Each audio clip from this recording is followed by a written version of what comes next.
they're trying to figure out what's going on, and these men say, "Why are you here looking for the dead, looking for the living among the dead?"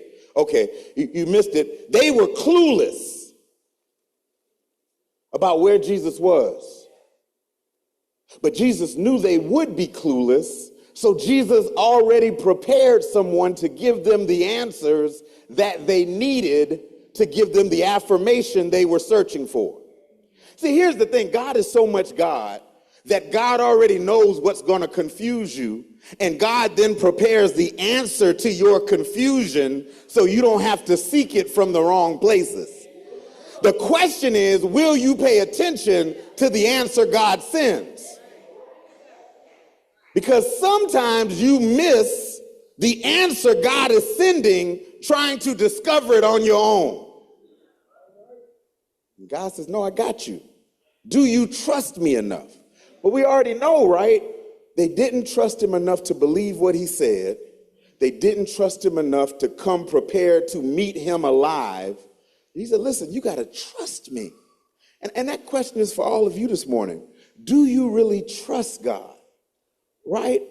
You trust God and try to make amends with stuff that happens, but do you trust God to keep you while it's getting better? Do you trust God to heal you while you're going through? Some of us only trust God for the first part.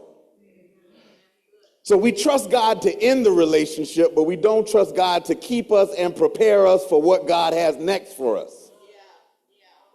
We trust God to pay that bill, but we don't trust God enough to invest and do what we need to make sure that we don't find ourselves in that financial hardship. Again, we trust God enough for the initial diagnosis, the initial surgery, but we don't trust God enough and God's plan for us enough to follow God's prescription to ensure we don't end up there again. I need to say this because it has to come out.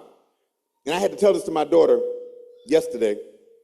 And so I believe this is a word for the house. God is canceling our poverty mind state and practices moving forward. God says, "Listen, you keep trusting me for a check in the mail. You keep trusting me to pay your light bill. You keep trusting me to keep your car from being repossessed. Why don't you trust my financial plan to help you establish wealth? Why am I just an emergency exit and not the main door?" Okay, that may not have resonated here. Maybe somebody watching online that'll speak. I'm done.